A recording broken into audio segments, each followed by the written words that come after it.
The knock on my office door was light, almost polite. I glanced up from my screen, expecting one of the junior analysts.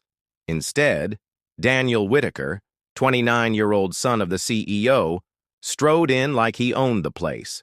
Technically, as of this morning, he nearly did. "I'm your new boss," he said before I could even stand, "and we're done here." The words hung between us, casual, cruel, and absurd. I blinked. "Excuse me?" He gave me a rehearsed, smug smile. "You've been great, Olivia. Really. My dad speaks highly of you. But things are changing. New leadership, new direction. You're not part of that." No explanation, no gratitude. Just the end of 3 years spent mentoring him, guiding him through strategy, investor relations, and shaping the company culture he now claimed he would reinvent. "I see," I said quietly, standing. Daniel seemed surprised by my composure. "You don't have to pack up now. HR will handle the offboarding." "I'll take care of it myself," I replied. "Is your father aware of this decision?" His expression darkened. "He's stepping back. This is my company now." And with that, he turned and left. I sat back down, not in shock, but with absolute clarity. I had known this was coming, just not like this. 3 months ago, I overheard Daniel on a call during a strategy off-site. He didn't know I was nearby. His voice had been sharp, frustrated. "Once I'm in, I want her out. She's the only one who can connect the dots, and she's too damn good at it." Back then, I told myself I was overreacting. I'd mentored Daniel out of loyalty to his father, James Whitaker, the man who built Whitaker and Brandt Technologies. When James asked me to guide his son, I agreed. Now I saw the truth. I didn't cry. I didn't rage. Instead, I opened my personal Gmail and sent one sentence. "It's done. Folder goes in 3 weeks." The reply came minutes later. "Understood." Countdown begins. The rest of the day passed in a blur. Polite goodbyes, paperwork from HR, severance documents, a non-disparagement clause. I signed without hesitation. Daniel had made a mistake. He assumed I wouldn't be prepared. He assumed I wouldn't notice the hidden folder on the internal sandbox server, his so-called private directory.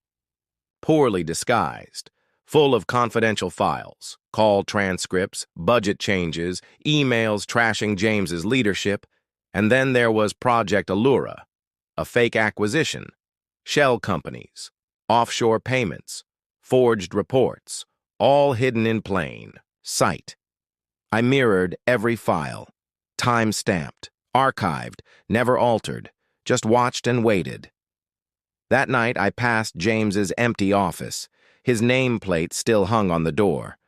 He had no idea the one person holding everything together had just been fired. At home, I poured a glass of wine and opened the digital folder. 3 years of Daniel copying my playbook. Now he was about to learn his first real leadership lesson. Don't burn the bridge holding your reputation together. By 6 a.m. the next morning, I was at my kitchen table, coffee in hand. My plan had been in place for over a year. I called it the Black Folder Protocol, a digital insurance policy. Rule number 1, always document everything. By 9 a.m., I'd categorized every file: strategy, succession planning, board communications. One file labeled me a legacy block to innovation. It stung, but it told me everything I needed to know. Project Allura was the bombshell. Falsified reports, fake due diligence, offshore money trails. I called Eleanor Marks, a corporate attorney I'd worked with before. She once told me, "Exposing truth is one thing. Doing it with precision is power." "I'm activating the folder," I said. She paused. "Are you sure?" "Daniel made it easy. I want this airtight." We met that afternoon. Her associate joined. We reviewed the evidence: wire transfers, emails, metadata. "If the board never approved this," she said, "we're looking at fraud, SEC violations, possibly worse." They didn't approve anything, I confirmed. You understand, she said. If we proceed, Daniel won't just be fired. He'll be investigated. This isn't revenge. It's protection for the company James built. By Friday, Eleanor sent a dossier to the board's lead director. Subject line, urgent, governance and fiduciary risk. Friday evening, I got the call from Teresa Connolly, chair of the audit committee. We've reviewed the file. We need you Monday morning. Of course. And Olivia? This is bigger than we thought. Monday was cold and gray. I wore a navy pinstripe suit. My heels echoed in the boardroom hallway. On my wrist was the watch James gave me after we saved the Redwood merger. That's real leadership, he'd said. At 8:45 a.m., I walked into the executive session of Whitaker and Brandt Technologies. 12 board members, legal counsel, a forensic auditor. Daniel was absent. Thank you for coming, Teresa said. We've reviewed your dossier. We need the full picture. I brought everything. I presented a clean, detailed report, timelines, file hashes, verified screenshots. I said nothing dramatic, just the facts. By the time we got to the wire transfer to the Caymans, the room was silent. This could constitute fraud, said the auditor. Did James know about this? Teresa asked. No, I replied. He trusted his son. And you? Why wait? Because I needed proof, and now I have it. At 10:07 a.m., Daniel walked in, all swagger. What is she doing here? Sit down, Daniel, Teresa said. He hesitated, then obeyed. We've been reviewing documentation tied to Project Allura, a board member began. He glared at me. She's twisting everything. She's always been against me. I didn't accuse you, I said. I presented evidence. Eleanor leaned forward. Then who authored the documents in your private directory? Daniel faltered. Maybe some things were misinterpreted. You said I was done here, I said. So I left, but I took the truth. With me. Teresa stood. Daniel, please wait outside. He lingered. That wasn't a request.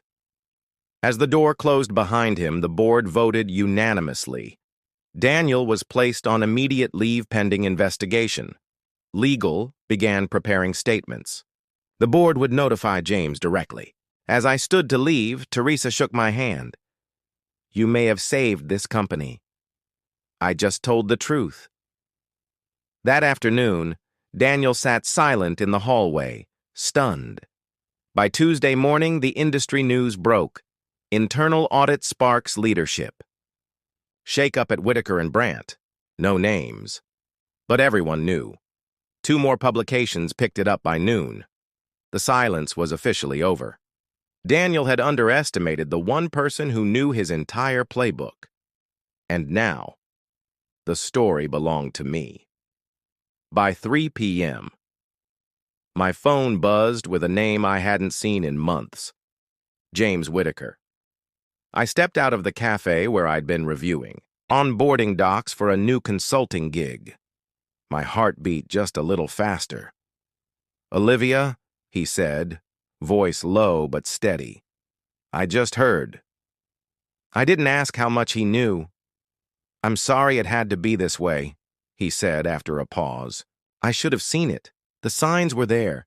You tried to help him. I did. Another pause. Thank you. That single word held years of trust, regret, and something quieter. Acknowledgement. Not just of what I'd done, but of everything I'd given before it all fell apart. By Wednesday, the board had issued a formal statement. Daniel Whitaker was under investigation for financial inconsistencies and governance violations. James was returning from medical leave temporarily to stabilize operations during the audit. The markets reacted fast. W&B's stock dropped 14%. A company once known for stable, predictable growth now looked volatile. I watched from a distance, quietly, as texts from former colleagues and reporters poured in. I responded to none, except one. Kristen Liu, Director of Engineering. They're cleaning house. Everyone's shaken. But we're grateful. You did what nobody else could. You stood up. P.S. You should have been CEO. Thursday afternoon, my consulting line rang from a blocked number. Olivia Jennings? Yes. This is Amanda Griggs from Bain & March Executive Search. Your name's come up in quite a few conversations this week. I'm not looking for anything right now. Of course, but several board chairs have expressed interest in your leadership style. Quiet strength, with a scalpel. I wasn't sure how I felt about the metaphor, but I understood it. That evening, an email arrived from Teresa Connolly. Subject: RI Interim Strategy Council, Olivia. The board would like to formally request your involvement in the Strategic Recovery Task Force, a small trusted group advising James during stabilization. You'd have full autonomy. Let me know if you're open to a conversation. It wasn't a job offer. It was something more, an invitation to rebuild what had been broken. Still, it came with weight. I replied, "Let's talk." The next morning, James called. "I know I can't undo what Daniel did," he said, "but I'd like you to be part of what comes next." "You still trust me?" "Always did," he replied. "I just didn't realize how much I needed to." That afternoon, I returned to W&B, not as an employee, not as an exile, but as a strategist. As I passed reception, a few employees looked up. Some smiled. One mouthed, "Thank you." I wasn't looking for applause. I was looking for alignment. In the strategy meeting, James opened with a few remarks, then turned it over to me. I outlined a roadmap, stronger compliance, a revamped hiring pipeline, and a mentorship program for women in tech leadership. "Let's make sure no one gets shut out of the room they helped build," I said. James nodded. "Exactly what we need." For the first time in years, I wasn't just heard, I was valued. The hardest part of rebuilding isn't fixing systems. It's rebuilding trust. The kind of trust that's been quietly eroded until no one knows who to speak freely with. At the next leadership roundtable, I felt it. The silence, the 10,